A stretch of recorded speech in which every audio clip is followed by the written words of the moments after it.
Lévi, un médecin en quelques minutes. Ce week-end, j'ai commencé à me sentir fiévreuse avec des douleurs d'estomac. Impossible de prendre rendez-vous avant lundi chez mon médecin. Du coup, j'ai utilisé Livy, L-I-V-I, pour faire une consultation médicale en vidéo. Et en quelques minutes, j'ai pu consulter un médecin qui était très à l'écoute. Il a pu me prescrire le traitement dont j'avais besoin. Ça m'a vraiment rassurée de pouvoir être prise en charge aussi rapidement. Sur Livy, consultez un médecin en vidéo pour les pathologies les plus courantes en quelques minutes depuis chez vous, 7 jours sur 7, de 7h à minuit. Livy, un médecin en quelques minutes.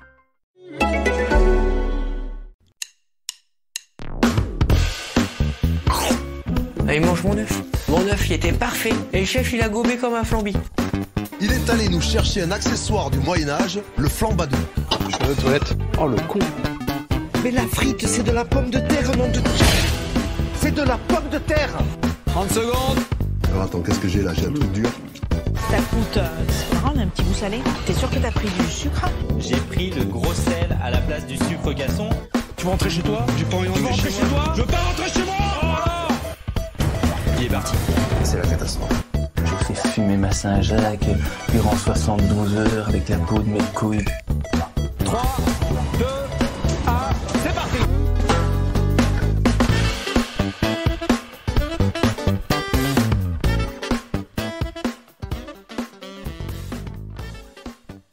Bonjour à tous et bienvenue dans Micro-ondes Podcast, votre podcast numéro 1, oui, n'ayons pas peur des mots, sur Top Chef, le show culinaire préféré des Français, diffusé tous les mercredis soirs sur M6, sauf cette semaine bien entendu, où il a été diffusé jeudi soir pour laisser place au match de l'équipe de France.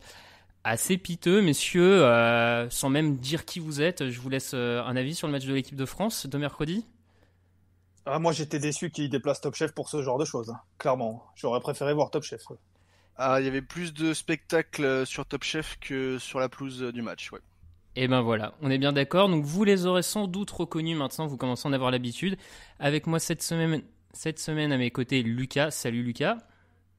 Salut tout le monde, salut. C'est bien qu'on fasse ça quasiment 24 heures après l'émission. J'ai eu le temps de digérer tout ce qui s'est passé. On aura l'occasion d'en parler, mais il me fallait quelques heures pour digérer tout ce qui s'est passé hier soir. Je te contredirai pas là-dessus. Et avec nous cette semaine, Nelson. Salut Nelson. Salut Raphaël, salut Lucas, bonjour à tous. Bon, alors vous commencez à en avoir l'habitude. Au menu de cette semaine, on revient sur les deux épreuves de la soirée. Oui, puisqu'il n'y a eu que deux épreuves, avec une sorte de fusion entre la deuxième épreuve et la dernière chance. On y reviendra bien entendu, vu comment ça a fait débat sur les réseaux sociaux, comme on dit. Et puis nos tops, nos flops. Et enfin, le moment que vous attendez tous, je pense, le Power Ranking, notre classement des candidats, forcément chamboulé par tout ce qui s'est passé cette semaine. On se retrouve tout de suite après un petit jingle.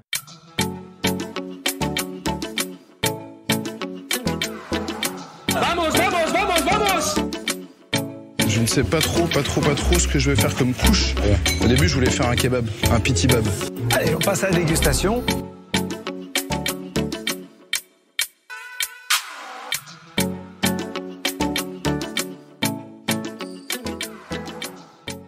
Messieurs, alors commençons par la première épreuve sur le thème de la street food. Alors déjà, commençons peut-être par ça. Messieurs, la street food, ça vous évoque quoi, Lucas ? C'est pas mal, c'est moderne. Enfin, du moins de faire une épreuve sur la street food, ils en parlent de plus en plus. Il y avait un candidat qui en parlait, c'était Baptiste, je crois. C'est moderne. En plus, ils invitent Christophe Pelé qui en fait, lui, un de ses piliers de sa cuisine. Donc moi, j'ai plutôt aimé. Après, le rendu, on en parlera, a été un petit peu plus décevant, mais l'idée de base de l'épreuve était plutôt sympa. Nelson, toi, la street food, direct, je te dis ça, tu penses à quoi ? Moi je suis très street food, franchement, j'ai pas un plat fétiche en street food, j'adore ça, mais je trouvais ça génial de voir ça dans le dans le gastronomique avec Top Chef, parce que tu vas moins culpabiliser la prochaine fois que tu commandes quelque chose. Tu vas te dire, il me suffit de rajouter un petit peu de ça et ça y est, j'ai un plat gastro. Donc moi, je trouvais ça génial qu'ils pensent à toutes ces personnes qui consomment de la street food. Je vois. Alors, donc, on reprend un peu les bases, Lucas l'a dit. Donc, l'invitation de Christophe Pelé, thème de la street food à rendre de manière gastronomique. Donc, là, on retrouve un format un peu classique d'épreuve avec une compétition par brigade. Mathias tout seul de son côté, bien entendu, pour les bleus. Léa brigade jaune, violette, etc. On va commencer peut-être, honneur à Mathias, puisqu'il était tout seul. Mathias, qui avait presque l'air heureux, messieurs, d'être tout seul, non? Ou c'est moi? C'est peut-être la meilleure chose qui a pu lui arriver depuis quelques semaines. Ça y est, tout seul, vraiment tout seul. Il a mangé une énorme pression de Philou juste avant le début de l'épreuve. Incroyable. Il s'est dit, bon, la pression... Allez, corrigez-moi, messieurs, mais je crois qu'il lui dit si tu gagnes pas l'épreuve aujourd'hui, ça sert à rien ou quelque chose comme ça. Ouais. Je me suis dit, bon, un peu comme à l'image de la première fois ou la première épreuve ou les premières émissions où il avait mis une pression. Manifestement, ça lui a réussi. Mais oui, c'est vrai que tout seul, bon, au moins, on va dire qu'il peut laisser exprimer sa créativité tout seul pour être politiquement correct. Ouais, moi, je trouve qu'il a jamais été aussi bon que quand il est tout seul au final, parce que les épreuves où il m'a marqué, c'est quand il est tout seul. Et donc là, lui se retrouver vraiment mener sa barque sans avoir personne à côté, tu sentais qu'il était heureux. Et puis, comme tu dis, Lucas, le coup de pression que lui met Chevès au début, c'était délicieux, quoi. C'était parfait. Ouais, un bon gros moment d'acting comme Philippe sait le faire maintenant et un des seuls à peut-être savoir le faire à peu près correctement, parce que ça reste pas un Oscar. Alors, pour digresser un petit peu, bon, et forcément, il y a des émissions après Top Chef d'hier. Ils font ça à chaque fois avec les grands duels, et puis il y a les meilleurs moments de Top Chef, et sur quelques saisons précédentes, je crois que c'était la 6 ou la 7, on entendait Michel Saran qui faisait la voix off. Je peux vous dire, et je sais pas si vous avez l'occasion de l'écouter, mais il a énormément progressé quand même sur la voix off, parce que il est pas mal maintenant, je trouve.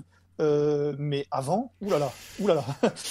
Et du coup, ça joint ton point où tu dis que en acting, je trouve que Michel Saran et Paul Perret aussi, ils sont pas mal quand même. C'est vrai. Donc on revient sur Mathias qui nous a proposé une revisite, on va dire ça comme ça, du fish and chips. Nelson, t'en as pensé quoi de cette recette? Appétissant ou pas? Moi de base, le fish and chips, c'est vraiment un plat que j'affectionne et que j'aime bien. Donc quand il a annoncé qu'il partait sur un fish and chips, j'étais encore plus j'ai encore plus d'attente, on va dire. Et je trouvais qu'il y avait clairement des idées qui étaient très intéressantes, notamment amener ce petit côté frais avec les couteaux, les fruits de mer. Oui, les couteaux, les fruits de mer. Je trouvais que c'était un twist qui était intéressant. Il y avait un bon liant sur le côté mer. Franchement, c'est une assiette qui m'a plu, honnêtement. Ouais. Alors, donc ça, Nelson l'a dit, effectivement, je le rejoins, c'était plutôt intéressant, la revisite, on va dire, du fish and chips de Mathias, même si l'assiette, et on l'a vu tout de suite, il a eu la chance de passer sur l'assiette, à mon avis, ça s'est joué pas si loin, parce que c'était un peu fouillé, le coup des arêtes dans le bol. Ouais, j'ai oublié de le dire, c'est ça, c'est que par contre, ça manquait clairement de visibilité au moment du dressage, et je trouvais ça trop fouillé pour une assiette qui est censée être street food, où c'est minimaliste à l'extrême, normalement. Ah je vais te dire, le truc de street food, on te le sert, il y a un truc d'arête comme ça, le fish and chips, je le renvoie vite fait à Brighton et puis c'est réglé. Bon, après, écoute, c'est comme ça. Ensuite, donc, Mathias, on va le dire tout de suite, donc, remporte, j'ai l'impression que c'est lui qui remporte cette épreuve, de mémoire, il est quand même choisi en premier, même s'il y a 2 qualifiés à la sortie de cette épreuve, donc voilà, on va dire que c'est lui qui est choisi. Les numéros 2 de cette épreuve, c'est la brigade Violette. Alors là, on a eu un peu une sorte de mélodrame. Lucas, qu'est-ce qui s'est passé là entre Sarah et Baptiste? Les mélodrames, c'est pour moi. Non, mais c'est vrai qu'on a eu l'impression. Alors voilà, Sarah, elle n'était pas forcément dans cette brigade au début. Elle était rouge, elle est passée violet. Il faut qu'il commence à s'appréhender, à se connaître. Bon, même si je suppose qu'en dehors des épreuves, ils se connaissaient, mais c'est vrai que ça avait pas l'air de matcher beaucoup. Je sais pas lequel des deux. Baptiste a eu l'air d'avoir mis de l'eau dans son vin à ce moment-là. Il a eu l'air d'être surpris surtout. Perret qui a été très bon encore une fois, moi c'est mon préféré. Perret, il est pieds dans le plat à chaque fois, c'est incroyable, c'est énorme. Ça a donné un bon moment dans l'émission. Bon, ça les a pas pénalisés au final, mais c'est vrai que c'était un petit peu particulier. Sarah qui se vexe un petit peu. Je saurais même plus dire exactement pourquoi elle se vexe, mais elle avait l'air de pas apprécier trop l'épreuve en tandem avec Baptiste. Ouais, c'est vraiment un peu bizarre cette histoire. Elle a l'air de se vexer parce que Baptiste avance sur toutes les autres préparations, parce qu'elle elle prenait du temps à juste titre, bien sûr, sur sa galette tacos, on va dire ça comme ça. Du coup, Baptiste, voyant le temps passer, donc on le répète pour nos auditeurs, Baptiste, voyant le temps passer, a eu l'air de prendre en main le reste des préparations et du coup elle s'est sentie un peu exclue sur les orientations, sur les réalisations faites par Baptiste. C'est un peu dommage parce que j'ai envie de dire Baptiste, s'il avait attendu, qu'est-ce qui se serait passé? Bon, je sais pas. Nelson, toi aussi t'as été un peu surpris par une Sarah qui jusque-là avait l'air plutôt cool, j'ai envie de dire.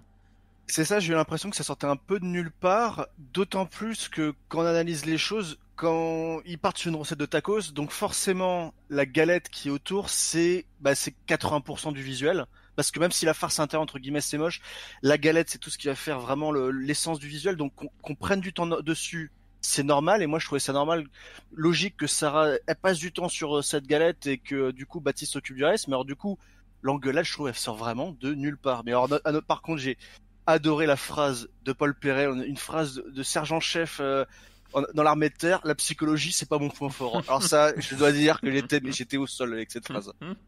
Après, moi, je trouve que certes, Baptiste, bon, il a vu que Sarah peut-être prenait du temps pour faire ce qu'elle avait à faire et que ce temps-là était nécessaire et qu'il a avancé au risque peut-être de vexer ou de heurter son ego.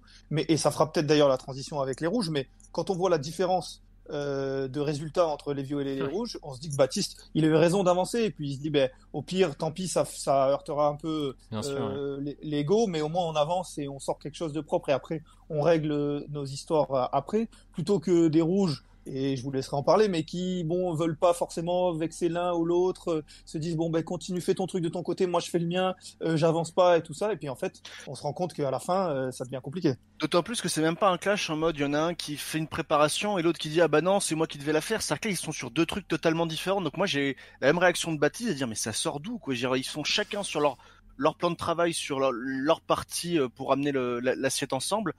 Je trouvais ça un peu bizarre honnêtement aussi, ouais. Ouais, non, comme vous dites, un peu étrange. Bon, ça se finit bien pour eux. Ils sont qualifiés grâce à un plat qui est une sorte de mélange entre le galette saucisse, tacos, currywurst. J'avoue pas avoir été ultra convaincu sur cette idée, ce mélange. Bon, après c'était peut-être le plus street food visuellement. J'ai trouvé un des plus street food peut-être visuellement. Juste ce tacos à prendre comme ça rentrait bien dans l'esprit, mais bon, l'idée me semblait un poil étonnante. En tout cas, ça passe encore pour les violets. Donc Perret qui garde ses deux candidats du coup d'un coup. Et puis une équipe violette, on peut quand même le dire, qui reste sur une bonne dynamique. Enfin, Baptiste reste sur sa bonne dynamique à se qualifier assez facilement. Et Sarah, qui la semaine dernière avait remporté l'épreuve des champignons, là est à nouveau qualifiée dès le premier coup. Donc elle aussi est quand même sur une pente plutôt ascendante, on va dire, en ce milieu de saison. Donc Lucas, je vais tout de suite te redonner la parole parce que tu commençais à évoquer le cas des rouges. Et alors là, désolé, c'est encore pour toi la question drama, mais les rouges, là, c'était la catastrophe, cette épreuve. En fait, il n'y a pas eu de drama et peut-être qu'il aurait dû en avoir un, en fait. C'est vrai. C'est-à-dire qu'il y en a un des deux qui aurait dû dire cool, écoute, quoi. on fait ça et puis et tant pis, et puis quitte à ce que ça explose après ou qu'on voit pas ou qu'il y en ait un des deux qui soit un petit peu vexé, mais en fait il aurait fallu, et là ils ont essayé de ménager un peu la chèvre et le chou les deux, on fait ça, moi je pars sur ça, et ce qui était incroyable c'était de voir Hélène Darroze derrière qui là j'ai l'impression, alors je sais pas si vous étiez du même avec moi, qui sortait totalement de la télé et qui était vraiment très sincère. À un moment elle lâche un putain, mais il vient du cœur. Il vient vraiment de putain, qu'est-ce qu'ils me font? Et on sent que ça vient vraiment du cœur. Elle était, je l'ai trouvée en tout cas stressée, mais vraiment stressée. C'était pas joué, c'était pas comme on le dit. Des fois, il y a un petit peu d'acting. Là, c'était vraiment stressé. Vraiment, elle se demandait vraiment ce qu'il faisait. Je l'ai trouvé très sincère, ce qui l'a rendu presque sympathique.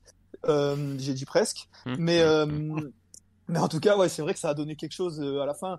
Au final, ils s'en sortent pas trop mal vu ce qu'on voit. Ils se font éliminer, ce qui est presque logique, mais au final, ils s'en sortent pas trop mal en termes de visuel, je parle. Ouais, ils s'en sortent pas trop mal. Après, bon, moi, pour revenir sur Hélène Darroze, alors moi, je suis d'accord sur le fait sa réaction était sincère, mais d'un autre côté, je trouve qu'à aucun moment, elle prend en main un peu la brigade pour leur dire non mais réfléchissez. J'ai l'impression qu'elle était 3 mètres derrière en disant ah mais ils sont en retard, mais c'est pas bien, vous êtes en retard là. Mais oui, ils le savent qu'ils sont en retard. C'est pas ça qu'ils ont besoin d'entendre, ils ont besoin d'entendre un autre discours. Et j'ai trouvé que là-dessus, sa gestion de la brigade. Oui, mais tu dis quoi? Tu dis quoi? Tu leur dis, pour moi, ma réaction ça aurait été de dire, écoutez, on n'a plus le temps, vous prenez des décisions, prenez une des deux assiettes, enfin vous faites les deux, enfin quelque chose, mais pas juste dire ah vous êtes en retard. Enfin, je sais pas, j'ai trouvé je trouvais que sur le management, c'était pas ça. Après, moi, là, c'est quelque chose de très personnel. Ça se trouve, voilà, vous êtes pas d'accord, messieurs. C'est ce que j'allais dire. D'accord, mais il y a deux écoles, hein, si tu me permets, Nelson, mais moi, pour le coup, il y a un moment, c'est des chefs expérimentés, ils ont plus de 30 balais, enfin ça va, si c'est pas à Hélène Darroze d'aller leur dire bon, s'il vous plaît, concentrez-vous et choisissez qu'un seul truc, enfin ça va, c'est à eux, ils sont en brigade, c'est leur épreuve, faut se lancer, il y a quelqu'un qui prend le lead. Et moi, je l'ai trouvé plutôt sur le coup, en plus, elle les a quand même alertés, attention, vous faites quoi ? Et ils sont incapables, ils continuent en mode chill, claquette à la plage. Bon bah écoute, vas-y, enfonce-toi. Et d'ailleurs, je trouve que ce qui conforte un peu l'idée qu'elle était dans ce style de management, c'est à la fin, quand il y a le résultat et qu'elle dit bah ils peuvent s'en prendre qu'à eux-mêmes, il y a un moment, ils étaient face à leur destin, ils sont pas capables de se concerter pour réfléchir, bah tant pis, enfin... Ouais, après, je sais pas, mais j'ai en tête, c'était l'épisode de la frite de la pomme de terre de Michel Saran, c'était l'an dernier, si je dis pas d'erreur. Il voit que son équipe, voilà, il voit que son équipe va dans le mur. Il fait pas comme Darroze à rester derrière et dire, mais non, mais c'est pas bien. C'est-à-dire, je m'en souviens très bien.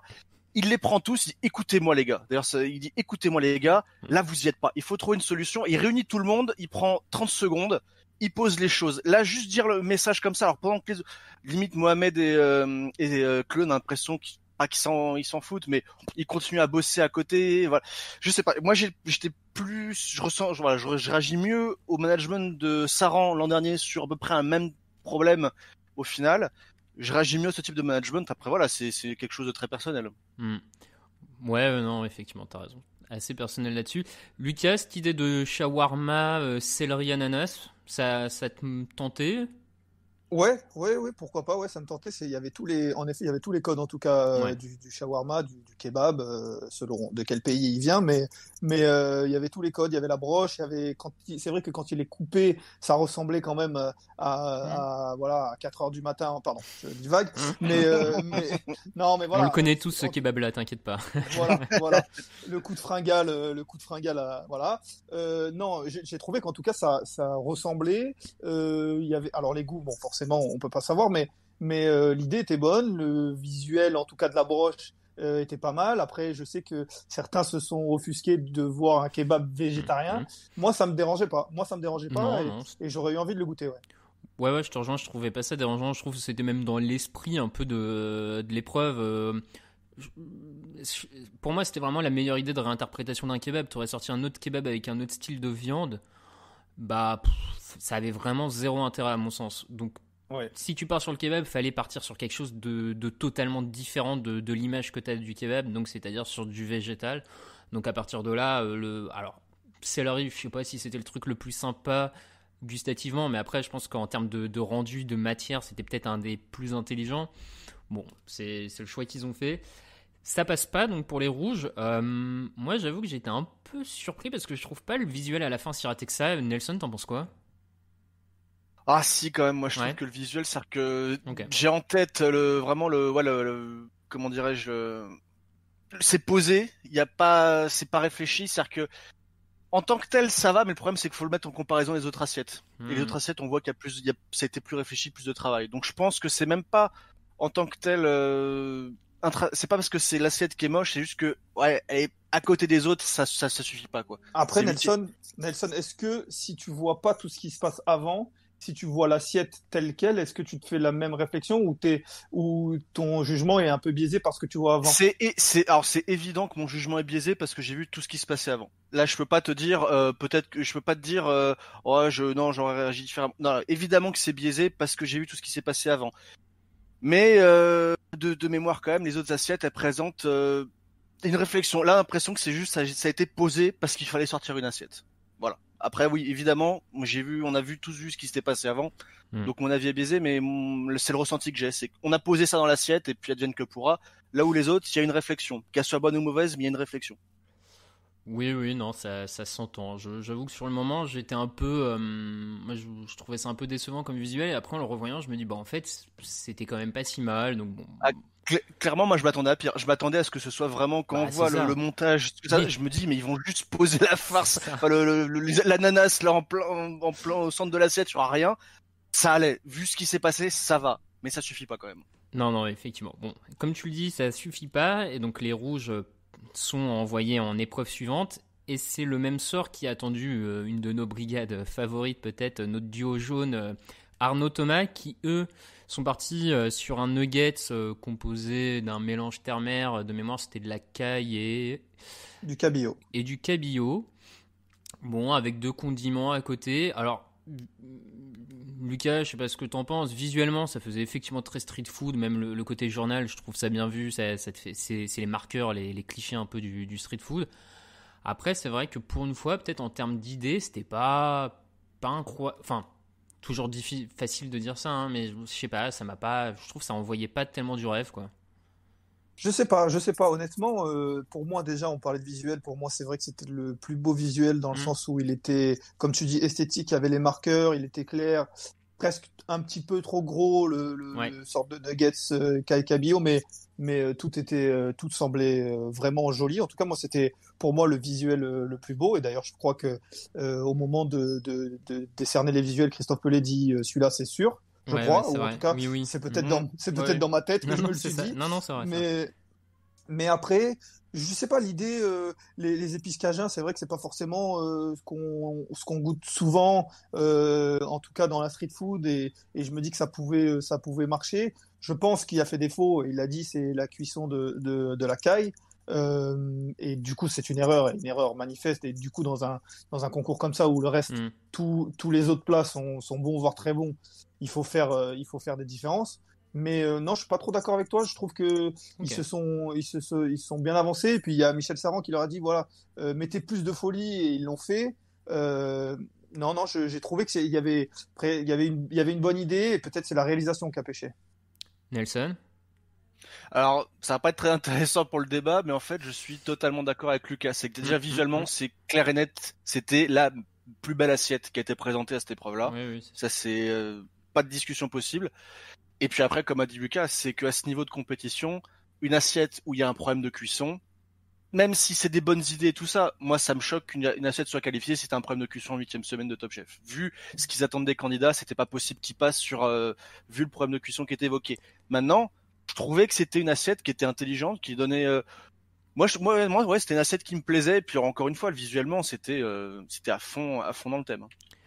Oui, non, mais je vois ce que vous voulez dire. En fait, je pense que quand moi je dis que j'ai été un peu déçu, pas pareil. Ouais, je sais pas si le terme déçu est le bon, mais ça aurait pu être d'ailleurs un peu mon flop, mais on y reviendra parce que je pense qu'il s'est passé d'autres choses bien plus importantes à ce niveau-là. Mais moi, à titre personnel, j'ai été plutôt déçu par cette épreuve en fait de la street food. Il y a rien qui m'a fait vraiment envie, qui m'ait donné l'eau particulièrement à la bouche.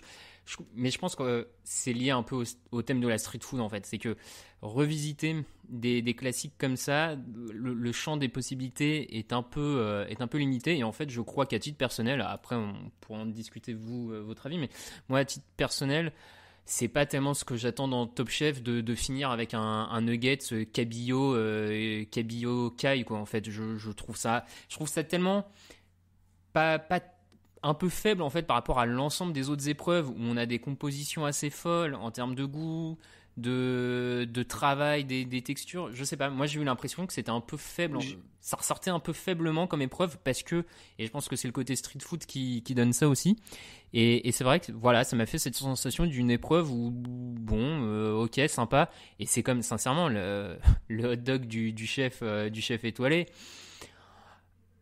Je sais pas vous, mais moi j'arrive là-bas, je me retrouve avec un pain levain avec une saucisse de homard, de langoustine. Ok, cool, mais putain, j'en attends plus quoi. Je vais vous dire quelque chose, messieurs, vous me direz si vous êtes d'accord ou quoi avec moi. Cette épreuve-là de la street food, ils la font il y a 10 ans. Une des premières saisons de Top Chef, on aurait tous été putain ouais c'est génial et tout. Le truc c'est qu'en fait depuis 10 ans, je trouve toute la décennie 2010, la street food c'est vraiment démocratisé, vraiment répandu partout dans les villes ou quoi, ce qui fait que de base en fait juste aller dans des petits restos tu peux trouver des idées que tu auras goûté toi-même, tu te diras putain c'est ouf, c'est génial. Ce qui fait que quand tu vois Top Chef des mecs qui on leur demande de retravailler le cœur coulant, bah moi le seul cœur coulant que j'ai mangé c'est un cœur coulant surgelé, donc j'y connais pas grand chose, mais la street food forcément on s'y connaît tous quand même beaucoup plus. Donc on est beaucoup plus exigeant et on est un peu plus déçu parce que aussi c'est un domaine de la gastronomie qui s'est répandu et que tout le monde a pu toucher à un moment dans sa vie. et donc forcément on peut être un petit peu déçu. Donc je rejoins un petit peu ton avis honnêtement. Très belle, juste Lucas, très belle analyse Nelson, je pense que tu as touché juste Lucas. Ben non, c'était exactement ça pour aller dans son sens. C'est vrai qu'en fait, quand on regarde Top Chef, globalement, on a envie de rêver, de se dire des choses déjà qu'on est incapable de faire et qu'on goûtera pas beaucoup dans notre vie. Et quand on voit la street food qui est revisitée, alors oui, il y a les goûts en fait, forcément des goûts dont on serait pas habitué, mais quand on regarde, ben, par définition, on n'a pas les goûts. Donc on n'a que le visuel d'un kebab, le visuel d'un nugget, le visuel de choses comme disait Nelson très justement qu'on connaît, qui du coup ne nous font pas rêver visuellement par rapport à d'autres choses qui sont incroyables, qui font dans les épisodes, dans tous les épisodes. Et du coup, c'est vrai que ben on se dit, à partir du moment où on le goûte pas, parce que je pense que si on le goûtait, ce serait différent, mais à partir du moment où on le goûte pas, eh ben du coup, en tant que spectateur, et comme dit Nelson, c'est la street food, bah c'est plus quelque chose, c'est plus une contre-culture, c'est plus quelque chose divergent, c'est mainstream quoi. Maintenant, c'est quelque chose qui existe partout, tout le temps. C'est plus réservé à une culture ou à une catégorie de personnes. Donc en fait, c'est vrai qu'on connaît beaucoup et ça marchait pas très bien cette épreuve. Je suis d'accord avec vous. Je pense qu'en fait, cette épreuve de street food, elle est faite pour les gens qui ne mangent jamais de la street food, en fait. Ouais, de la même façon, quand un Top Chef, ils font l'épreuve des enfants et qu'ils vont leur faire manger des abats en faisant de la friture, et tu vas dire, ah ouais, là, ok, je suis d'accord pour manger des abats parce qu'ils sont en friture. Là, ils ont fait de la street food gastro pour ceux qui ne mangent pas de street food, donc qui diraient, bah non, mais jamais j'irai manger un kebab ou, en fait, cette épreuve, elle est pour ceux qui n'ont jamais eu leur kebab de 4h du mat en sortie de boîte. Voilà. Ou alors, voilà, il aurait fallu regarder cet épisode à 4h du mat. Alors là, peut-être que, ouais, on aurait changé d'avis. Peut-être, qui sait. Alors du coup, donc on a notre brigade jaune qui rejoint les rouges en deuxième épreuve, puisqu'ils sont éliminés. Donc on passe à la deuxième épreuve. Là, Stéphane Rothenberg nous l'annonce, une épreuve qui va tout changer, tout est remis en jeu. Alors messieurs, ce que je vous propose, on reviendra plus tard dans l'émission sur le format même de l'épreuve, les règles, ce qu'il en a découlé. On se garde ça pour un tout petit peu plus tard. Là, on va vraiment plutôt essayer de s'attacher plus à la réalisation des candidats, à ce qui a été fait. Donc alors, pour juste redonner le contexte, donc on a nos 4 candidats, donc les 2 rouges et les 2 jaunes qui s'affrontent individuellement. Ils sont rejoints par 2 anciens candidats qui peuvent tenter leur chance pour regagner une place dans le concours. Donc on a Bruno et Pierre qui ont été choisis. Alors là, on apprend que ça a été choisi par les chefs. Ce sont eux qui ont fait ce choix. Juste là-dessus, sur le choix, est-ce que ça vous semble logique, le choix des chefs, sur 2 candidats qui avaient l'air d'avoir plus de potentiel peut-être et qui étaient passés un peu à côté au mauvais moment, Lucas ? Oui, bah, on n'a qu'à regarder égoïstement nos power rankings, nos classements de ces dernières semaines. C'est deux candidats qui sont éliminés alors qu'ils sont relativement hauts, voire très hauts dans nos classements. Alors après, les chefs voient des choses que nous, on voit pas. Mais c'est vrai que Pierre, je pense qu'il n'y a pas forcément de débat. Je pense qu'il se fait éliminer sur une erreur. Il passe à travers sur la dernière chance, mais je pense qu'il méritait d'aller plus loin. Et Bruno, c'est pareil. Je suis en train de réfléchir aux autres candidats qui ont été éliminés et je vois pas non plus vraiment qui n'est pas là et c'est pas scandaleux, quoi. Je sais pas ce qu'en pense Nelson, mais pour moi, c'est assez logique. Je suis assez d'accord. Maintenant, je pense qu'il faut prendre aussi en compte. Alors, je connais pas tous les détails du tournage de l'émission, mais c'était tourné pendant la période un peu Covid, machin. Est-ce qu'il n'y a pas des candidats qui étaient rentrés chez eux, qui pouvaient pas rappeler? Je ne sais pas. Il y a peut-être des choses ils n'avaient pas leur test PCR. Ils n'avaient pas le test PCR, voilà, ils pouvaient pas circuler. Mais après, voilà, sur le choix présenté comme ça, bah oui, Bruno et Pierre, c'est ceux qui, parmi les éliminés, avaient le plus fort potentiel. Donc oui, choix logique. Ok, donc on est d'accord là-dessus. Du coup, on a 6 candidats qui s'affrontent sur une épreuve proposée par le père et fils meilleur, 2 chefs triplement étoilés, si je dis pas de bêtises, du côté de la Savoie, qui proposent une épreuve assez originale, j'ai envie de dire. En tout cas, j'ai pas souvenir d'une épreuve comme ce thème-là dans Top Chef. Un dessert autour du lait. Voilà, donc le lait. Nelson, grand amateur de boissons lactées. Ah bah oui, moi j'habite en Haute-Savoie, forcément. C'était terrain inconnu, quoi. Ce matin, par exemple, je suis allé au marché, j'ai évidemment ramené mon reblochon, mon fromage. Voilà, c'est la Savoie, c'est les Alpes, c'est comme ça. Donc, mais après, oui, le lait, je trouve ça, c'est une épreuve, un thème très intéressant. surprenant au premier abord, mais au final assez complexe. Ouais, comme tu dis, assez complexe. On va y revenir avec chacun des candidats. Donc du coup, ils doivent s'affronter autour de ce thème-là, et on apprend à ce moment-là que c'est les chefs du coup qui vont déguster les plats, puisque chacun des candidats, en fait, la place de chaque candidat est remise en jeu au cours de cette épreuve. On peut commencer peut-être par le gagnant, sans dévoiler tout de suite ce qui va se passer derrière. Un des gagnants, donc du coup, c'est Pierre. J'avoue que sans rentrer dans les détails et qu'on en divulgue trop sur la suite de nos propos, du coup ça m'embête un peu pour vous lancer sur cette épreuve et cadrer, on va dire, la trame. Allez, je vous propose, on parle des deux candidats qui essayent de revenir dans le concours. On n'a qu'à commencer par eux, et comme ça on va essayer d'aller sur ce fil conducteur. On va commencer par Pierre. Alors Pierre revient. Et alors là, j'ai envie de vous dire, on retrouve le Pierre qu'on avait quitté presque. Bonne humeur, de l'idée, de l'audace, et un truc qui a l'air assez clean, Nelson. Ouais, oui, clairement, là, il avait vraiment...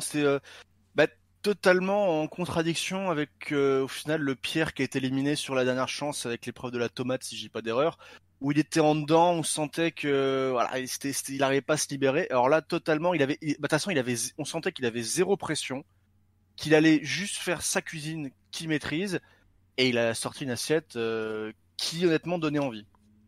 Lucas, c'est d'accord ? Ouais, je suis assez d'accord. Pierre, il tente un petit peu d'originalité, même les chefs lui disent attention, c'est audacieux ce que tu fais, mais voilà, on sait que Pierre il est comme ça, ça a fonctionné par le passé, et bon, voilà, ça fonctionne là aussi, tu l'as dit Raph, mais c'est vrai que on retrouve le Pierre qui pas celui qui a été éliminé, mais celui qui a fait qu'on l'a mis premier dans notre power ranking pendant quelques semaines. Ouais, je vous rejoins là-dessus globalement.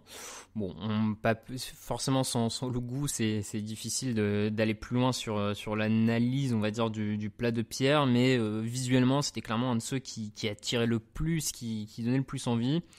On reviendra après sur le résultat final. De son côté, Bruno, un plat, messieurs, moi que je trouvais qui donnait envie par son côté un peu régressif. Moi, c'est surtout le côté un peu brioche perdue, là, la base de son dessert un peu en brioche perdue qui donnait envie d'aller croquer dedans, et ce côté réconfortant. Lucas, pareil, Bruno, au final, j'ai envie de dire, lui aussi, on a retrouvé un peu le Bruno qu'on avait vu jusque-là, réservé, timide, mais c'est assez solide.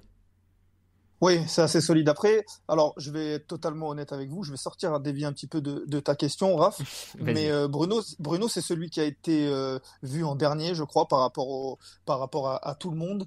Et à partir de ce moment-là, j'avais déjà lâché. J'ai regardé. Oui. Honnêtement, moi le lait, bon déjà voilà, moi c'est l'inverse de Nelson, je déteste ça. C'est quelque chose. Je comprends. Voilà, donc j'y arrive pas du tout. Je me suis dit pourquoi pas. Et puis il y avait donc 6 candidats qui passaient à la suite. Comme ils n'avaient pas de dernière chance, ils les ont fait très longs, j'ai trouvé. Chaque candidat est passé, c'était assez long, voire très long.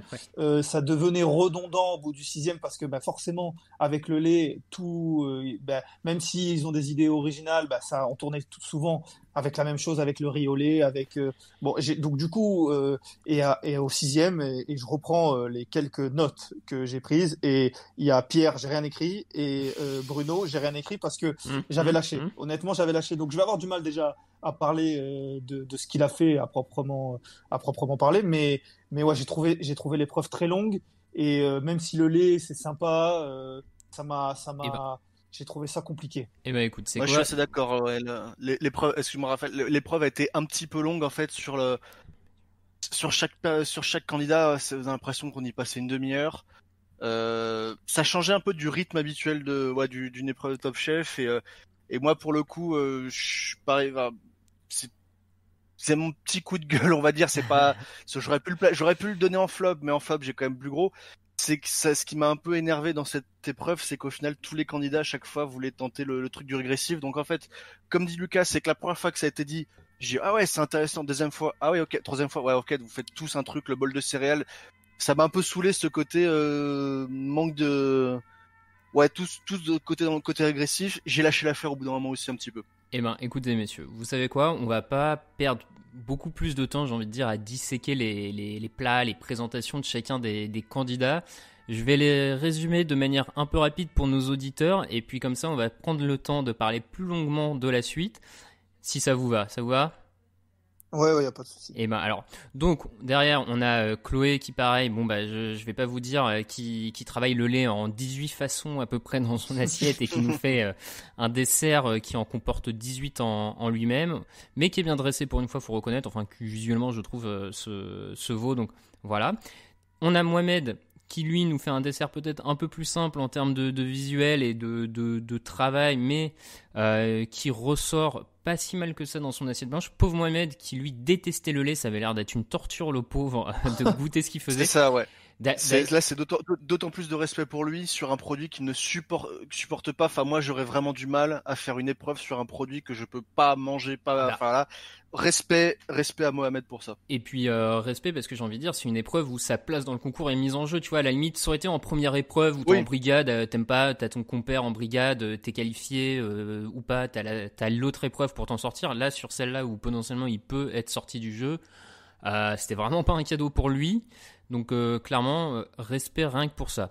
Derrière, on a Thomas et Arnaud qui, je trouve, alors je sais pas ce que vous en avez pensé, mais étaient presque dans le même plat en fait. J'ai eu l'impression de voir 2 bols de lait tous les deux, alors un peu différents, mais Lucas, ça se ressemblait un peu, non ? On avait l'impression de voir le même truc. Ouais, ça se ressemblait un petit peu. Après, forcément, hein, comme on dit, du lait, même s'il y a de la créativité, de l'inventivité, il y a des chances qu'on fasse la même chose. Et eux, ils avaient associé à peu près les mêmes choses, même si il y avait un petit peu de mandarine du côté d'Arnaud. Après, Thomas, il a pris un risque avec son dessert très liquide où on voyait pas grand-chose. Et d'ailleurs, il le répète très souvent. Oui, c'est un parti pris.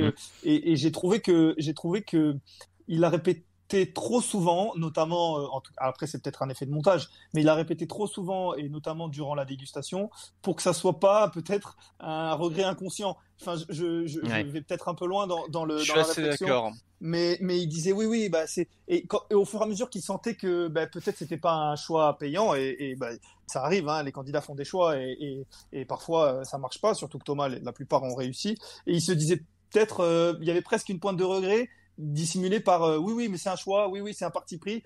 Il le répétait trop souvent, j'ai eu l'impression, pour que ça soit anodin. Alors, comme de le dire Raphaël au début, c'est que premier filtre, ils sont jugés par Saran, Etchebest et Darroze. Et moi, ce qui m'a gêné au final, où là je me suis dit pour Thomas, je dis ça commence, ça part mal, c'est qu'il présente son plan en disant je vais faire quelque chose de totalement régressif, on va tomber dans la nostalgie, le bol de céréales quand on était gamin. Et là, t'as le chef meilleur qui doit avoir la quarantaine qui dit moi tous les matins je prends un bol de céréales. C'est raté pour l'effet nostalgique de l'enfance. Et alors je sais pas, est-ce qu'il visait un public qui ne mange plus de céréales depuis 20 ans peut-être, je ne sais pas, mais ouais, ce qu'il imaginait, c'est qu'il présentait ça comme quelque chose de c'est peut-être super bon, on l'a pas goûté, mais il présentait ça comme quelque chose d'ahurissant, c'est vraiment un gros risque de prix. Ouais, c'est un bol de lait, quoi, au final. Enfin, je suis désolé, mais moi, c'est ce que je voyais à la fin, c'est qu'il y avait un bol de lait avec qui avait été infusé au cornflakes, quoi. Ouais, c'est pas non plus l'idée. C'est le bol de lait que t'as oublié sur ta table du petit-déj et en fin de journée. Voilà. C'est ça, tu reviens et les cornflakes sont infusés, quoi. À la limite, c'est Mohamed qui se ressent en disant j'ai pas d'idée, je sais pas quoi, l'idée du bol de lait, du bol de céréales qu'on a oublié sur la table. Ok, pourquoi pas. Mais faut pas présenter ça comme l'idée révolutionnaire, quoi. Non, mais je te rejoins plus ou moins. Du coup, donc on a ces 6 candidats qui nous sortent chacun leur dessert. Là, ils sont dégustés, comme vous l'avez précisé, par les 3 chefs de brigade qui doivent encore compléter leur... Non, même que... Attends, si, Philippe aussi, oui. Alors, parce qu'on y reviendra aussi, bref. Les 3 chefs de brigade qui ont encore de la place dans leur brigade.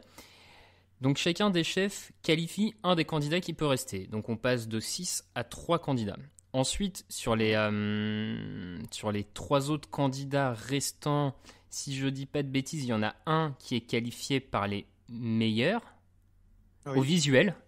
Non, attends, au goût, je sais même pas. Non, il goûte. Non, il goûtait les 3 assiettes. Il y en avait une qui était gagnante et une éliminée. Et une éliminée. Ouais, voilà, d'accord. Et un, il a gagné, mais il a pas le droit, il a pas le même résultat, il a pas le même. Ouais, on est d'accord. Donc du coup, on passe de 6 candidats à. Au début, on a cru qu'il y en a que 4 qui revenaient parce qu'il y en a 4 places sont mises en jeu, donc on pensait qu'il y a 2 seraient éliminés et que 4 revenaient.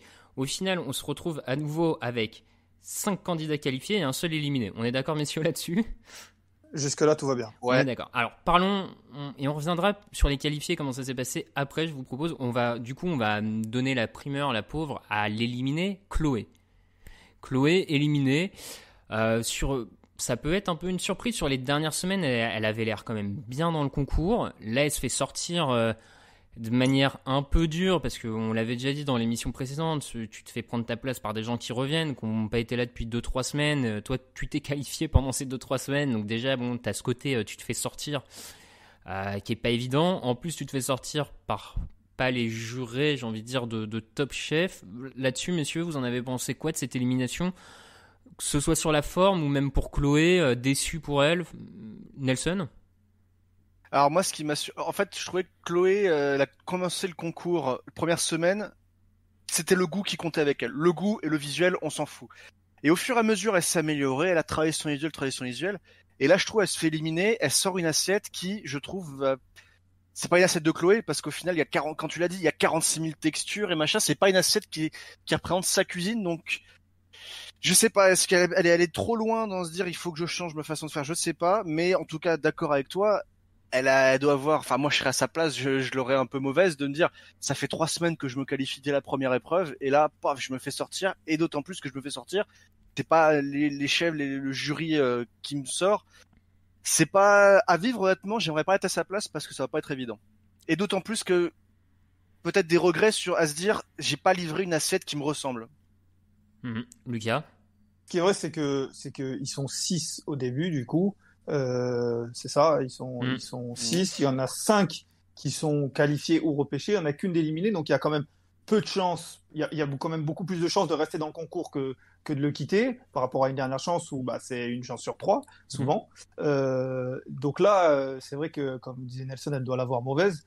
Après, moi j'ai toujours eu un petit doute sur Chloé, parce que certes, elle semblait être de mieux en mieux, on sentait qu'il y avait des qualités qui étaient notables, qui marchaient très bien en brigade, notamment avec Mohamed ou même avec Sarah. Je trouvais qu'elle fonctionnait très bien en brigade, elle apportait souvent ce que l'autre personne de la brigade n'avait pas, et ça donnait souvent un duo très complémentaire et très bon. Toute seule, elle était un petit peu moins, elle était un petit peu moins convaincante, j'ai trouvé. Alors, elle gagne l'épreuve du riz parce qu'elle tente quelque chose, elle connaît bien le chef, de ce qu'on comprend de l'épisode, je sais pas si vous vous rappelez, mais elle connaît bien le chef, elle tente quelque chose qui parle beaucoup au chef, et elle le fait très bien, je lui enlève pas ça du tout, mais et du coup elle gagne, mais ça reste une victoire avec un petit astérix pour moi, et du coup j'avais toujours des doutes, et ça me surprend pas que au moment où elle est seule avec tout le monde et avec des candidats, parce que il y a quand même des candidats très forts. À ce moment-là, quand on regarde les 6, on se dit oula, je sais pas qui va partir, mais les autres sont très forts. Et ça me surprend pas que ça soit elle qui soit éliminée à la fin. Non, mais là où je te rejoins, c'est que pareil, je suis pas tant surpris par le fait qu'elle sorte à ce moment-là de la compétition, on va dire, milieu de concours, tout ça.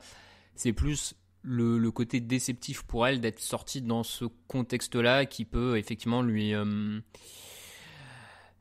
laisser des regrets, d'autant plus sur cette dégustation où peut-être elle a voulu faire complexe. Je sais pas, est-ce qu'elle pensait à quel point elle savait que le dernier verdict était rendu par les chefs meilleurs et qui eux attendaient peut-être quelque chose de plus pas de plus simple, mais de plus harmonieux, et elle était dans un prisme très jury Top Chef, et du coup je vais essayer de faire complexe. Enfin bon, bref, je sais pas, voilà.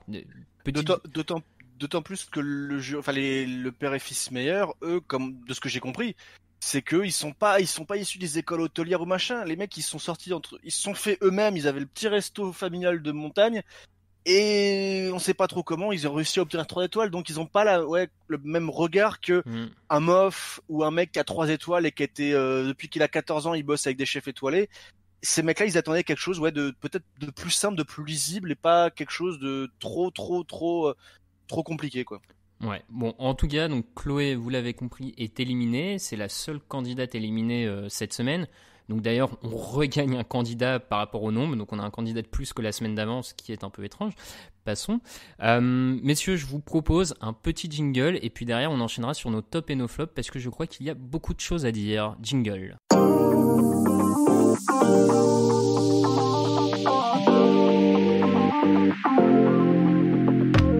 Samuel, c'est le patriarche de la saison. C'est le plus sage. Moi, je suis pas trop loin en âge, mais je suis le plus con. Allez, dernière minute. Je te demande pas on fait un enfant, non, je te demande est-ce qu'on met du vinaigre dans cette crème de brie ou pas?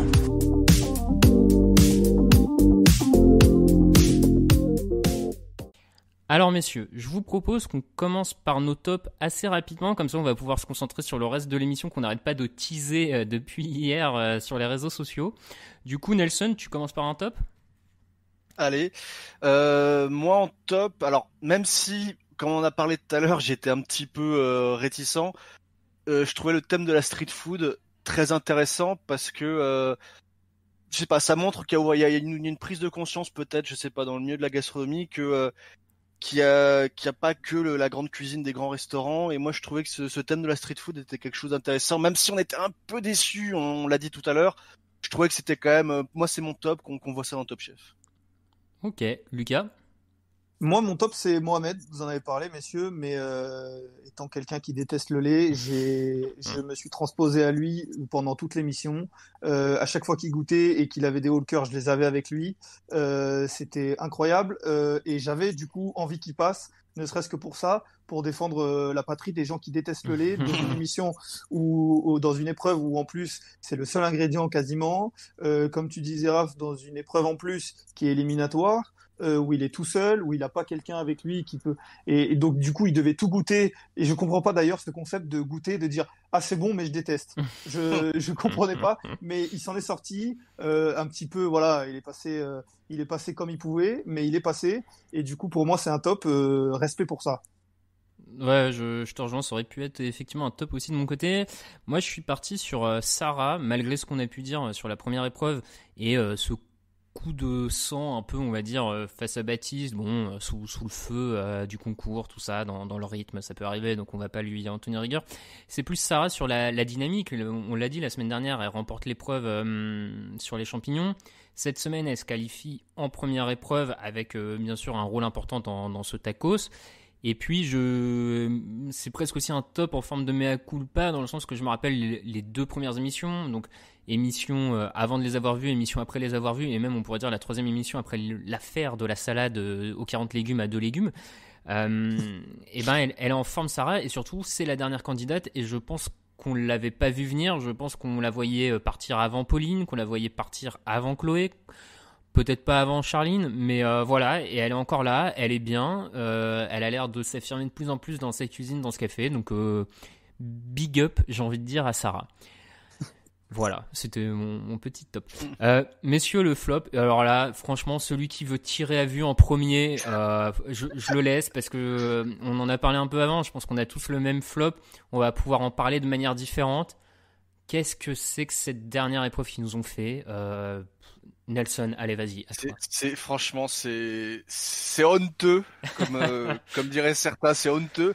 C'est-à-dire que je comprends pas. C'est-à-dire que Etchebest, il commence cette semaine de compétition, il arrive, il a un seul candidat. Et finalement, à la fin de cette semaine, il se retrouve avec 2 candidats. Et Saran, qui en avait 2, il en a plus qu'un.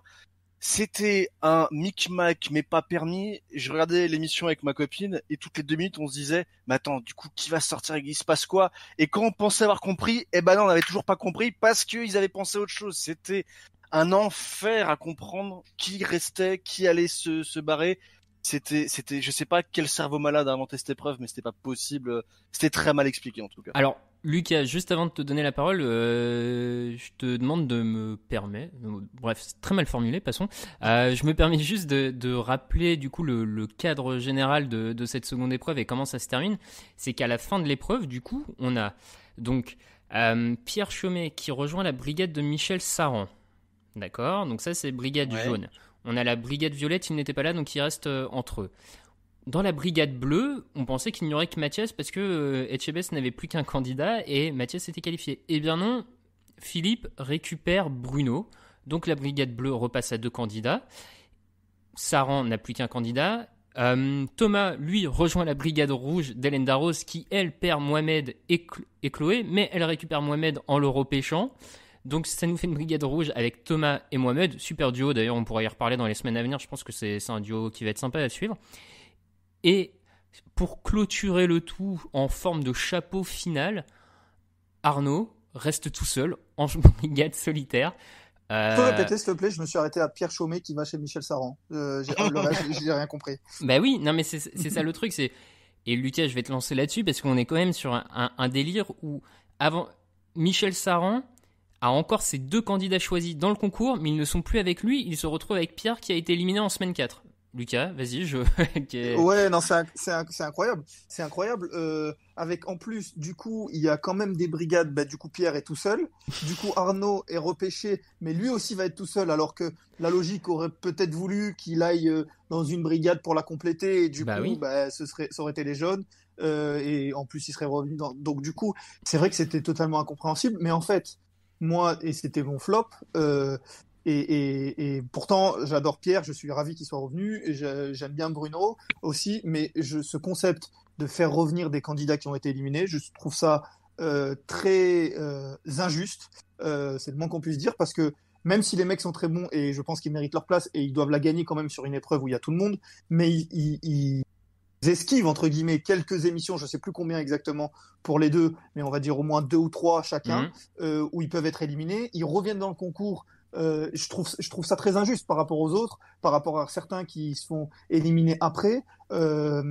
Oui, certes, Pierre avait un gros potentiel. Certes, il est passé à travers une épreuve peut-être, et c'était pas celle qu'il fallait qu'il loupe. Mais pourtant, il a loupé. C'est le but d'un concours. On regarde tous des sports où il y a des favoris, et des fois ils passent à côté d'un match, ils se font éliminer, et on se dit et si. Mais c'est le but du sport et c'est le but de cette émission de se dire.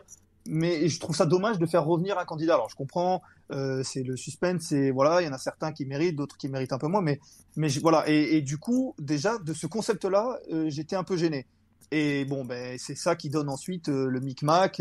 Mais moi, c'est le fait de faire revenir ces candidats. Je sais que c'est une historique de Top Chef, mais ça me gêne, quoi. Alors, je suis assez d'accord. Du coup, je me mettais à imaginer un mec qui est éliminé en semaine 2 à Roland-Garros et qu'on fait revenir pour une demi-finale en mode t'as gagné le droit de jouer directement en demi-finale. C'est vrai que je suis assez d'accord. Mais alors, vous voyez, pour moi, ça va même plus loin ce flop dans le sens où. D'ailleurs, de mémoire avec Clément la semaine dernière dans l'émission, on en avait un peu parlé parce que c'était dans le teaser de l'émission qui allait venir donc de cette semaine sur ce retour des candidats. Alors, au-delà d'être content que ce soit Pierre, Bruno qui reviennent, 2 candidats sympathiques, tout ça, pour moi, le flop, il est presque même plus à ce niveau-là parce que, comme tu dis, c'est un peu un historique de Top Chef, on commence à avoir l'habitude. Moi, j'ai déjà dit que je trouvais ça pas normal de quitter un concours, d'avoir la chance, l'opportunité d'y revenir. C'est un fait, bon voilà. Mais pour moi, vraiment, le flop va plus loin parce que, en plus de ce truc-là que je trouve pas tellement normal, c'est comment ils ont scénarisé ça, j'ai envie de dire, avec ces changements de règles qui n'ont ni queue ni tête. Je comprends pas pourquoi, vraiment, Michel Saran, qui a 2 candidats qui sont encore en lice dans le concours, ne se retrouve plus qu'avec un seul candidat, alors que Philippe Etchebest, qui n'en avait plus qu'un, se retrouve avec 2. J'ai envie de dire, Philippe Etchebest avait mal monté sa brigade, c'est sa faute. Pourquoi il a un candidat de plus et pourquoi, comme tu l'as dit, Lucas, à ce moment-là, Arnaud rejoint pas Saran. Pourquoi on se retrouve avec un candidat solitaire qui va à nouveau prendre la place, qui peut potentiellement prendre la place d'un autre candidat dans une autre brigade la semaine prochaine. Enfin, sincèrement, je trouve que là, M6, c'est quand même c'est foiré, moi j'ai pas d'autre. Donc c'est pour ça que moi j'avais envie qu'on parle vraiment de ce flop, parce que pour moi ça va encore plus loin, ça va vraiment plus loin que l'élimination. Je comprends pas le principe de cette dernière chance, de ces règles, je comprends pas. Sincèrement, voilà. Après, je suis d'accord avec toi, tout ce que tu as dit fait sens, et c'est vrai que c'est très surprenant. Maintenant, et c'est peut-être pour ça qu'ils l'ont fait aussi, si je me projette sur les prochaines semaines, je suis excité de me dire qu'est-ce que ça va donner Thomas et Mohamed.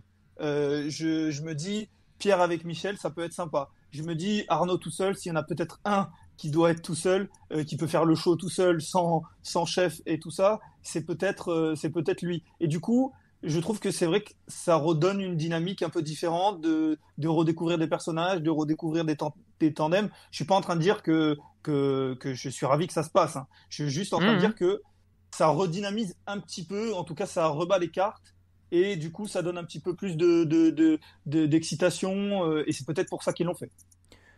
Oui, non, mais t'as raison. Nelson, je suppose toi aussi tu vois le côté redynamiser un peu le suspense.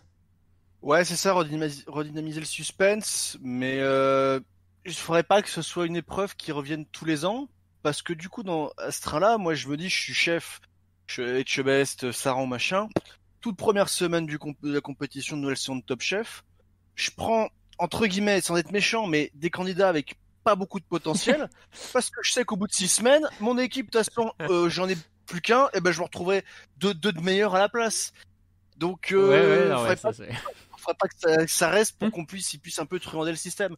Mais clairement, c'est totalement, c'est injuste pour Saran. C'est ça, il commence à 2 et il se retrouve avec un seul candidat. Enfin, à la limite, ce qu'ils auraient pu faire, c'est dire, écoutez, vous mettez tous vos manches, entre guillemets, je sais pas, ouais, sur la table, très bien, parce que vous allez peut-être vous les faire reprendre par ceux qui reviennent. Mais si vous, là, vous êtes brigade jaune, machin, si vous restez dans le concours, vous reviendrez dans votre brigade d'origine. À la limite, quelque chose comme ça, c'était peut-être plus acceptable, et en gros, l'éliminer laisse sa chance à soit Bruno, soit Pierre, et on complète la brigade d'Etchebest. Donc, les deux qui reviennent, Bruno et Pierre, savent que de toute façon, il y en a un des deux qui finira chez Etchebest. Pourquoi pas quelque chose comme ça?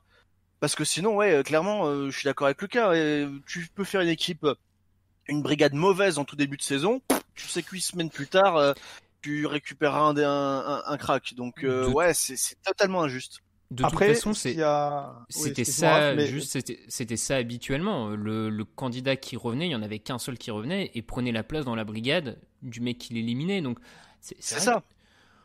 Pourquoi? Enfin, vas-y, Lucas. Non, mais c'était juste pour apporter de l'eau à votre moulin, parce que je vois que vous êtes partis et ça me plaît bien. Juste pour vous dire que Michel Saran, il commence avec 2, il finit avec aucun. Mais c'est même pire que ça, c'est que les trois candidats qu'il a choisis sont encore dans le concours. Sont encore dans le concours et plus chez lui. Et ça, c'est incroyable. Ouais. Mais oui, non, mais enfin, excusez-moi, mais c'est là, comme tu dis, moi, je pense, pour moi, c'est le dernier clou sur le cercueil de cet épisode. C'est les candidats de Saran sont encore en lice. Donc, enfin, il en a plus aucun. Moi, je sais pas. Vraiment, là, je comprends pas ce qui est. Oui, alors j'entends le côté redynamiser peut-être un peu le suspense, le storytelling en changeant un peu les duos, en changeant les dynamiques. Mais ouais, je sais pas, comme ça, de cette manière-là, avec 2 retours sur 6 et un candidat solitaire à ce moment-là de la saison, enfin, je sais pas, j'avoue que moi, ça me... Bon, je reste vraiment très sceptique sur l'avancement. Et puis du coup, j'ai un peu l'impression qu'on fait durer en longueur la série, j'ai envie de dire, dans le sens où on a un candidat de plus que la veille. Donc, en plus, potentiellement, c'est un épisode de plus. Donc, bon, voilà. Ouais, clairement, moi, j'ai l'impression de voir l'épisode, je sais pas, peut-être 9, un truc comme ça, d'une saga qui se passerait peut-être dans l'espace, où on fait sortir de nulle part un méchant juste pour dire non, mais il nous fallait absolument plus. Moi, ça me rappelle quelque chose, mais j'arrive pas à mettre le doigt dessus. Ouais, je crois que je vois ce que tu veux dire. Bon, écoute, messieurs, quelqu'un veut rajouter quelque chose sur ce flop, ou vous pensez que c'est bon, on a fait le tour et on passe à notre classement final? Pour moi, ça va. T'as tout dit, Raph. Bon, allez, ok. Surtout sur les réseaux sociaux, nos auditeurs, n'hésitez pas à corroborer, j'ai envie de dire, nos propos de cette émission. N'hésitez pas à vous plaindre aussi, parce que j'ai lu hier, j'ai vu que beaucoup d'entre vous étaient assez... choqué, on va dire, par le choix éditorial de M6, donc n'hésitez pas à vous en plaindre, histoire qu'on n'ait plus jamais à subir ça. Messieurs, notre classement, donc le classement de la rédaction, qui finalement, j'ai envie de dire, on s'en sort pas si mal, parce que 2 des candidats que jusque-là on classait souvent très très bien, Bruno et Pierre, reviennent dans le concours et éliminent Chloé, une candidate qu'on avait tendance à souvent classer bas. Donc j'ai envie de dire que si on reprend la photographie juste maintenant, on a l'air pas si ridicule que ça par rapport à tous nos anciens classements. Donc voilà, on peut bomber le torse peut-être. Enfin, vous ferez si vous en avez envie. Donc, le classement, ça nous donne. On commence par la fin. Mohamed, 8e. Messieurs, ça vous semble logique par rapport à ce qu'on a vu? Peut-être on le descend un peu beaucoup bas, je sais pas, vous en pensez quoi? Ouais, ouais.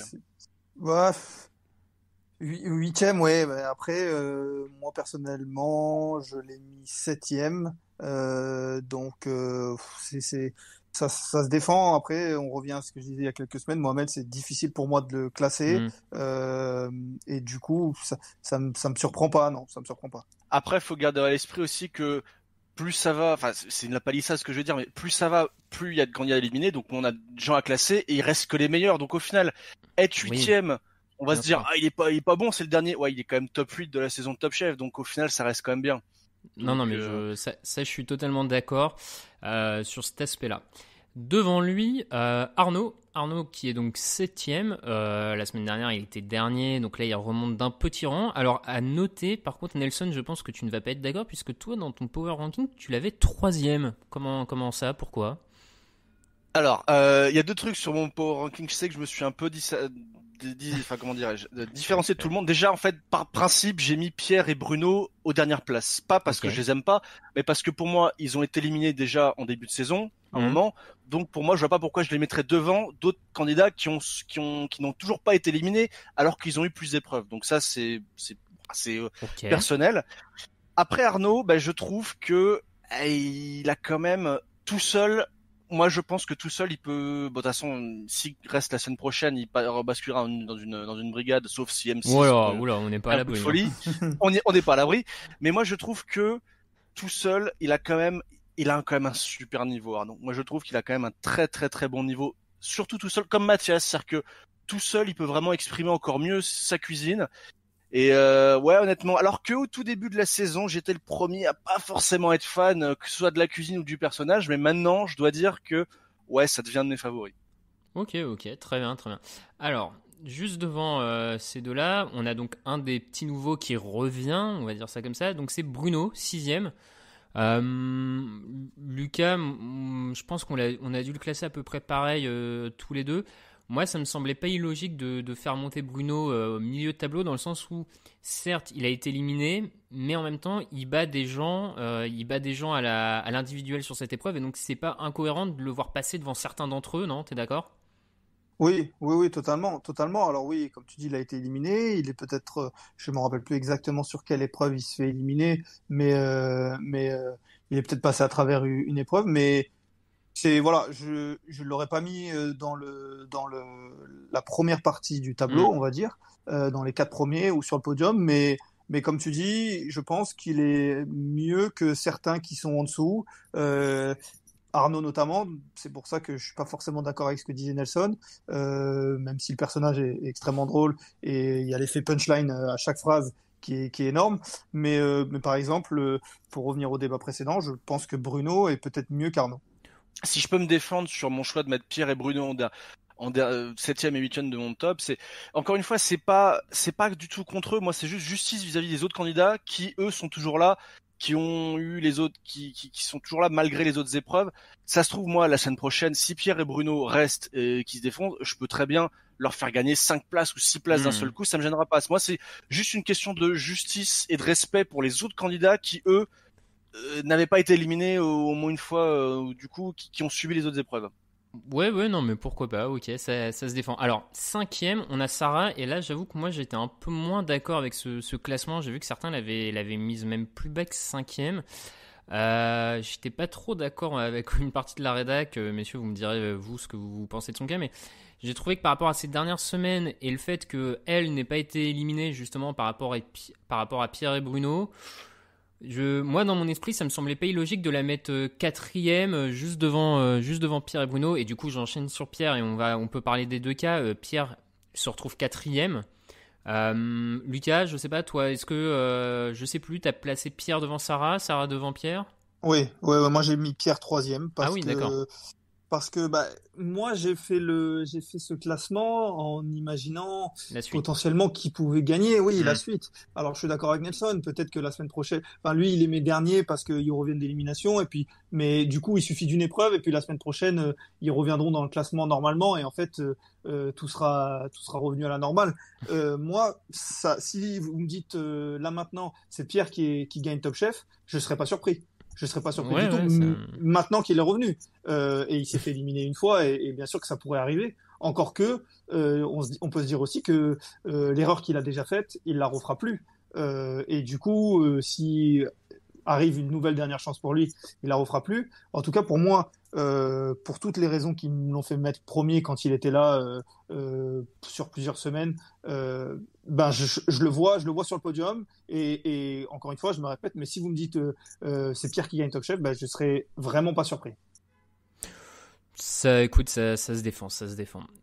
Du coup, alors sans surprise, on se retrouve avec notre trio de tête qui est à peu près le même maintenant depuis plusieurs semaines, avec quand même une petite différence. Thomas, qui était chez nous numéro 1 depuis maintenant 4 épisodes, se retrouve 3e. Lucas, je suis obligé de commencer par toi. La chute de ton poulain, étonnant, pas étonnant, déçu, pas déçu? Ne se prononce pas. Pas ça dans le... Non.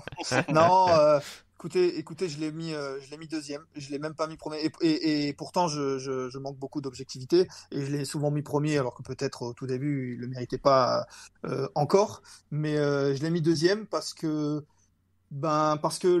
l'épreuve sur le lait, voilà, on en a parlé, c'est un parti pris qui marche pas. Il y en a eu beaucoup qui fonctionnaient. Là, il fait un pari qui fonctionne pas, même si, qui fonctionne pas autant que ce qui nous avait habitués. Et Baptiste, force est de constater que Baptiste il est sur une très bonne lancée. Il se qualifie encore avant tout le monde. Et je pouvais pas ne pas le mettre premier. Donc allez, on va dire premier ex aequo. Je pouvais pas les mettre, mais j'ai mis premier ex aequo Baptiste et Thomas. Alors, Nelson, si je me souviens bien, c'est pas toi qui allume un peu Thomas dans ton classement? Tu le mets bas, non? Ouais, moi je le mets bas parce que... Alors, je mets un énorme bémol si... Ah oui, alors là... Bah oui, attendez, stop.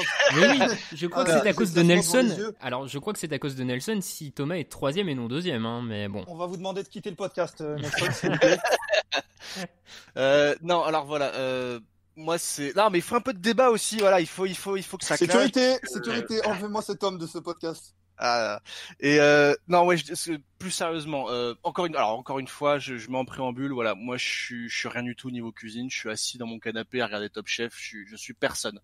Mais je trouve que avec Thomas, j'ai l'impression qu'on a vu un petit peu tout ce qu'il avait à offrir, c'est-à-dire qu'en fait, il est ce côté un peu street, ce côté un peu on prend des partis pris machin. Pour moi, ça, au bout d'un moment, je pense qu'on a atteint un peu les limites de ce qu'il peut faire, et que dans un concours comme Top Chef, au bout d'un moment, on en revient à quoi? Ceux qui gagnent, c'est quoi? Quasiment tous les ans, à peut-être une ou deux exceptions près, c'est quoi? C'est des mecs qui sont chefs d'un resto gastronomique, qui sont issus un peu de la voie royale, la grande école de la gastronomie française. Et je pense que Thomas a atteint il a été très bon la première partie du concours, mais je pense que peut-être que j'aurais tort, et ça me surprendrait pas au final, mais je pense qu'il a atteint ses limites, et que je suis pas surpris s'il saute semaine pro ou la semaine d'après. Voilà, c'est mon petit quart d'heure, un petit moment Madame Irma. Je pense qu'il vient de dire. Je pense qu'il saute la semaine prochaine ou la semaine d'après. Non, mais écoute, ça se défend, on enregistre, il y a des preuves, on verra bien ce qui se passe. Alors, numéro 2, du coup, Mathias, qui remonte un peu à la faveur des jeux de classement de chacun. Bon, numéro 2, numéro 3, je sais que même certains l'ont mis numéro 1. Moi, ça ne me semble pas incohérent de façon de le retrouver dans le top 3 à l'heure actuelle. On le voit quand il est en individuel, quand même, il est souvent bien classé. Là, on va rentrer de plus en plus dans des épreuves en individuel. Donc, messieurs, pareil, Mathias sur le podium, ça vous semble logique ? Oui, ça me semble logique. Après, moi, pour ma part, je l'ai mis 4e, juste au pied du podium, parce que j'ai mis, comme je le disais, Pierre 3e. Ah oui. Mais c'est vrai que tout seul, il est fort. Maintenant, alors, je suis encore perdu sur toutes ces brigades. Maintenant, il sera plus tout seul du coup, Philippe Etchebest a récupéré Bruno, donc il ne sera plus tout seul, voilà. Il va falloir que je me fasse un tableau, que je me les écrive peut-être. Donc, à voir ce que ça donne. Après, je sais que toi, Raph, tu l'aimes bien, donc est-ce que pour toi c'est logique? Tu l'as mis deuxième aussi, j'ai vu. Oui, non, mais moi, du coup, sa place correspond à ce que je pense et que je défends. Alors, je sais qu'il se fait de plus en plus d'ennemis après chaque épisode par rapport à ses réactions, tout ça. Bon, moi, j'ai envie de dire, c'est un concours, hein, il est là pour le gagner, pas pour se faire des potes. Donc là-dessus, moi, c'est même plutôt une mentalité qui m'amuse dans un concours.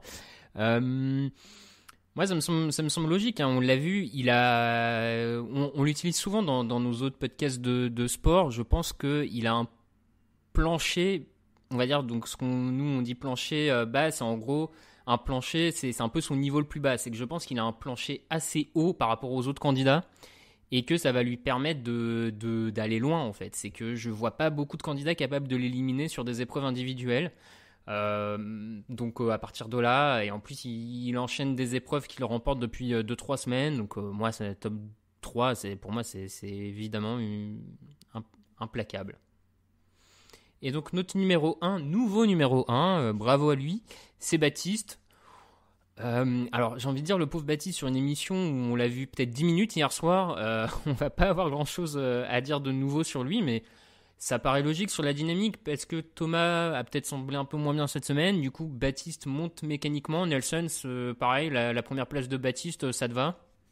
Oh oui, elle n'est pas volée. Moi, Baptiste, je l'avais mis deuxième derrière Mathias. Maintenant, entre les deux, qu'il y en ait un au-dessus de l'autre, je vois pas de différence. Ils ont vraiment voilà, actuellement au niveau à ce niveau-là de compétition, de ce qu'on a vu, on m'annonce que la finale c'est Mathias Baptiste. Je dis ouais, bah c'est logique, hein. Donc ouais, Baptiste, il est vraiment sur une pente qui est positive depuis 3-4 semaines, on va dire, peut-être un peu moins, je sais pas, mais en tout cas, il est sur quelque chose de très positif. Il a le momentum avec lui, comme on dirait aux États-Unis. Ouais, premier, ça me choque pas du tout. Lucas, pareil, tu l'as classé premier, donc assez d'accord là-dessus? Ouais, plutôt d'accord. Il se qualifie régulièrement, qu'il soit tout seul ou en brigade. Voilà, j'ai eu du mal à ne pas le mettre premier. Ouais, non, mais bon, on se rejoint là-dessus, et fort heureusement quand même, vu que c'est un classement fait de manière commune. Je vous répète donc ce classement avec Mohamed, donc 8e, Arnaud 7e, Bruno 6e, Sarah 5e, Pierre 4e, Thomas 3e, Mathias 2e et Baptiste 1er. Et en même temps, du coup, Lucas, tu l'as assez dit, je pense que je vais aussi en profiter pour vous répéter les compositions des brigades pour la semaine prochaine, hein, ça sera utile à tout le monde. Donc la semaine prochaine, vous retrouverez dans la brigade de Paul Perret, Baptiste et Sarah, ça bouge pas. Dans la brigade d'Hélène Darroze, on retrouve Mohamed, donc là non plus ça ne bouge pas, mais qui par contre à partir de la semaine prochaine est associé à Thomas. Dans la brigade de Philippe Etchebest, on continue avec Mathias qui se retrouve renforcé, accompagné de Bruno qui revient donc dans le concours. Et enfin, la 4e brigade, donc celle de Michel Saran, qui là n'a plus Arnaud ni Thomas, mais se retrouve avec Pierre Chaumet de retour dans le concours. Et enfin, donc le candidat fantôme, Arnaud, qui va jouer en solo la semaine prochaine. Voilà, j'espère que c'est un peu plus clair pour vous. On essaiera de vous publier, je pense, un petit visuel dans la semaine sur les réseaux sociaux pour que vous aussi, vous puissiez l'imprimer dans vos têtes. Voilà, messieurs, je crois que c'est comme ça que se termine cet épisode. Ça a été j'en profite, je vous remercie pour ce moment, c'était très agréable, messieurs. Merci Raph, je te salue, je ne salue pas Nelson, et il comprendra pourquoi avec ce qu'il vient de dire, mais ça a été un moment appréciable jusqu'à la fin. Nelson. Pour moi, c'était un moment appréciable du début jusqu'à la fin. Bon, parfait, messieurs. Donc, vous l'aurez compris, c'est comme ça que se termine ce nouvel épisode de Micro-ondes Podcast. Vous pouvez nous retrouver sur toutes les plateformes de podcast, de streaming audio. Maintenant, on est sur Acast et non plus Ocha, mais je pense que vous pouvez Non, du coup, vous pouvez plus nous écouter sur Ocha, mais vous pouvez nous écouter sur Acast, mais sinon Spotify, YouTube, Stitcher, Google Podcast. Oui, on est maintenant sur Google Podcast. Enfin bref, à peu près tout ce qui se fait sur les internets, comme on dit. N'hésitez pas également à nous suivre sur les réseaux sociaux, donc Twitter, Facebook, Instagram. Messieurs, si vous voulez vous faire votre auto-promo, c'est maintenant, mais c'est pas obligé. Je vais passer la main. Nelson. Ceux qui veulent me trouver me trouveront. Ah bah voilà, j'aime beaucoup quand on est là-dessus. Je suis trop humble pour balancer mes identifiants de réseaux sociaux comme ça. Eh ben écoutez, c'est sur cette grande dignité, j'allais dire humbleté, mais je pense que ça ne se dit absolument pas.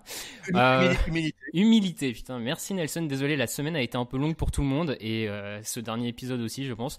Donc c'est sur cette humilité qu'on termine, on se retrouve la semaine prochaine. Ciao tout le monde. Allez, mange mon œuf. Mon œuf, il était parfait. Et le chef, il a gobé comme un flambi. Il est allé nous chercher un accessoire du Moyen-Âge, le flambadou.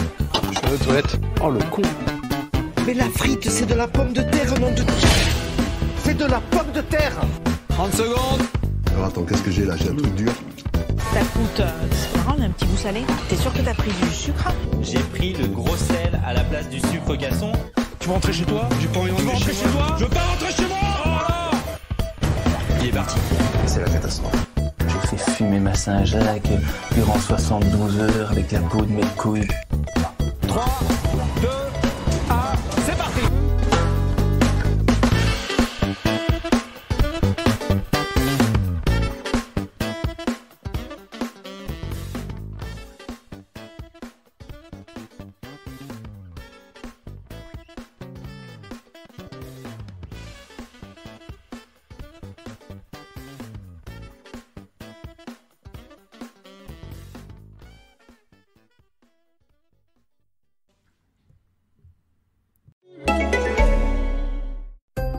Livy, pour la santé de tous. Anxiété, mal-être, dépression, nombreuses sont les raisons qui peuvent affecter notre comportement, notre quotidien et nos relations. Parler peut aider. Et si en parler à ses proches s'avère difficile, il est possible de consulter un professionnel qui saura vous écouter. Avec Livy, trouvez le soutien dont vous avez besoin auprès d'un psychiatre en téléconsultation depuis chez vous. Prenez rendez-vous facilement avec l'un des psychiatres disponibles sur livy.fr ou sur l'application Livy. Livy, pour la santé de tous.